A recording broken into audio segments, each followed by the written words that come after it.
What is up, guys? Archon Tsunami here, bringing you guys another YouTube video. In this video we'll be discussing mythic and puging and kind of some of the things that I've noticed lately about it and some of the things that are frustrating to me. So without further ado, let's go ahead and hop right into it.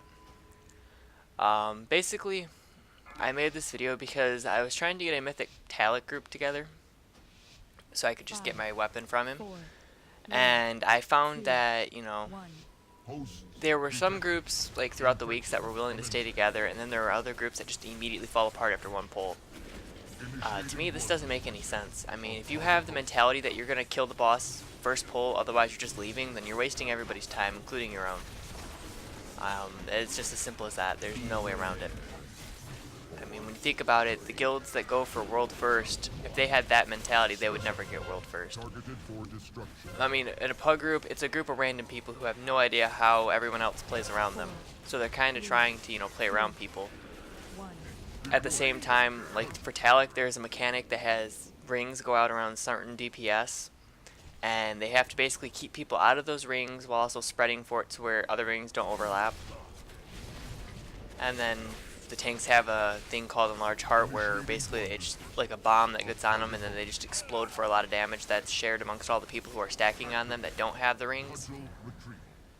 I mean, at first that's pretty hard for a pug group to manage. I mean, people are kind of all over the place, so I don't really blame them for waping a couple times, like I'm open to try until I get it down. I mean, I think in this video here we went for like an hour and a half before we finally got him. And that's fine. Like, people stopped leaving. We had a core group of people that stuck around, and we ended up downing him because, this core people stuck around and began to learn how everybody around them played. My biggest issue with this is that, like I said, those people who come in and expect to get it down first try, and then just leave if you don't. I don't understand, like I said before, how they have that mentality for a mythic or raid. It's the hardest content in the game, bar none. And they expect to just down it the first time, otherwise, everybody else around them is garbage and shouldn't even be here. Like, that doesn't make any sense to me. And then you get people who want to try the content for the first time potentially in your group because mythic groups are so scarce due to the fact that, everybody's kind of scared to try them potentially, or, there's not a lot of people entering them because of this mentality.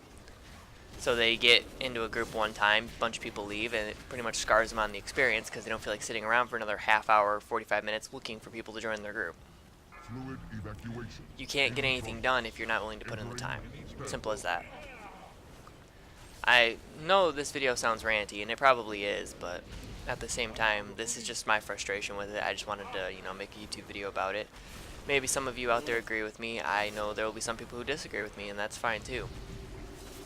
But the main thing to remember here, guys, is that you have to be flexible in the pug group. I have never tanked this fight before, and I've never tanked anything outside of LFR. I mean, I've done a couple mythics, but nothing too high. And you have to be, like I said, flexible. I was asking the other tank if they wanted to main tank the boss, what they wanted to do, if they wanted to tank the blobs or the other on the elevator. Eventually, we ended up getting to a point where, for our final attempt where we actually got him down, I ended up taking the blood ads on the elevator. He tanked the main boss the entire time, and then when we got to the bottom, I just kept the bloods, and he ended up taking the boss again down at the bottom, and I had to stack because we didn't have a group that could kill the bloods fast enough before the next Enlarged Heart. So what I'd have to do is I'd have to slow the blobs with Death and Decay, or the bloods, hit them with Death and Decay, run over to the tank so I could share the damage from the Enlarged Heart, run back to the blobs to keep the pools, even to where they're not all over the place. And, that's just how it went. If you're willing to work with people and actually, talk with others about what's going on in the raid and not just be like, oh, our healer's shit, therefore he needs to be kicked, that DPS is shit, he didn't do enough damage. Like, you go in there with that mentality, you're never going to get anything done. You need to talk with people and converse with them because they may be nervous about messing up a mechanic which is causing their DPS to fall. And in all honesty, I would rather them survive the mechanic than, DPS, because most of these fights in here are not a DPS race. They're more survivability until you can kill the boss. There are a few fights like Mother with the timer on the rooms or whatever that are a DPS race. I'll grant you that one. I think another one is what? Vectus with his vectors. But outside of those fights in particular, I can't. Well, I guess the end of Zekvaz would also be a DPS check. But outside of those few examples, like there's not really a whole lot that you have to actually DPS them down fast. I guess Zol, but again, that's situational because you can actually do the fight without trying to Zerg him down. Anyway, I guess the TLDR from the video is that pug groups are going to make mistakes. It's going to happen. People need to learn how others play around them. And once they learn how others play around them, you'll probably have a better chance of killing the boss. So if you just leave after the first attempt, the only thing you're doing is wasting your time. You're wasting my time, because now I have to sit in a group and wait for another 20 minutes for somebody else to queue up who may or may not stick around after the first pull. I mean, that's huge. It's kind of funny because somebody actually said it after our first pull here. A bunch of people tried leaving, and in the second set of people that joined, we actually typed in chat, please don't leave, just be patient and work with us. And imagine that the core group stuck around. We lost like 2 to 3 people, and that's fine because those are easy to replace. But when you're losing half a raid, that pretty much kills any attempts that you're going to have for a good long while. And some people don't even want to wait that time, that 20 minutes again, to find another 15 people. Or, 5, 10 people, whatever. Mythic's 20. I don't know why I thought it was 30 for a second. But anyway, that's the TLDR. Hopefully you guys enjoyed the video. I know it was kind of ranty, but yeah. Just remember, guys, be patient with these mythic pug groups. You guys are just a bunch of randoms. You have no synergy. That's just how it is. With that, guys, I'm going to head out of here. Hopefully you guys enjoyed the video. Hopefully you guys enjoyed my perspective on things. I hope to hear from you guys and hear what you guys have to say in the comment section below. As always, if you like this type of video, subscribe, all that fun stuff, so that way I know what content you guys want to see on the channel. If you like my personal experiences with like pug groups or something, or my thoughts on it, let me know. That's how you tell me that you guys like this stuff. Because as it stands now, I'm kind of trying to figure out what content you guys want to see on the channel.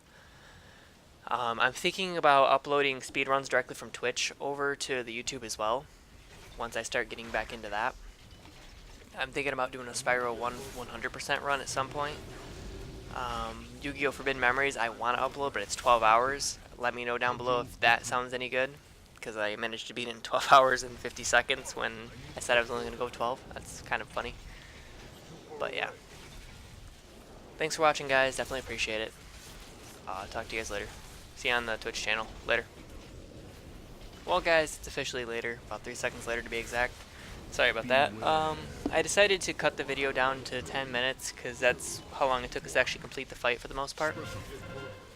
Initially, I was just going to let you guys have the whole hour and a half, and that was going to be 5 minutes of commentary so you guys could see how the whole process works with, pugs and that. If you guys do want to see that whole hour 30 footage, let me know down below, and I will definitely upload that for you guys so you guys can watch the process of trying to fill out the group again after a bunch of people leave. And you'll understand what I'm talking about and the frustrations behind it. Anyway, what I can do for you guys now is I can give you guys a brief, commentary about what's going on with the fight currently. As you've seen before, the main tank actually dropped the cudgel in the middle of the room there. You do not want to do that because cudgel and mythic, it deals a lot more damage than heroic, and it will one-shot squishy people, like no questions asked. But I understand why he did it, because somebody dropped a blood pool in the middle of the room and he was trying to give everybody more room. Otherwise we'd have just been, divided in half, I guess. Left or right side. But at the same time, I guess if you can in chat when you're main tanking and you plan on doing that, because it's something you probably plan on doing ahead of time before you even get the cudgel to come out, you need to let the other people know. I think only 3 of us were stacking for this. But me and the other tank had our defensive, so we just popped him every time. See, this time he takes it out to the left and doesn't try to insta-give everybody. It's an easy fight, guys. It really is, but I don't know why people just insist on leaving after the first pull rather than, start trying to work together. Like I said, this core group of people stuck together and we finally got the boss down. That's all it takes, guys, is persistence. Persistence wears down resistance. It's technically a fighting game term, but, we're going to use it here in this as well. Anyway, that will do it for the video. Like I said before, be sure to check out our Twitch channel. I'll link it down below for you guys. I'll link our Twitter and our Discord as well. So come check us out there.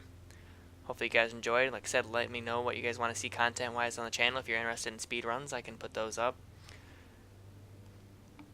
If you're interested in more patch like videos where I go over things, let me know that too. And for the video, I'm Mark Tsunami, and I will see you guys on the Twitch channel hopefully. Later.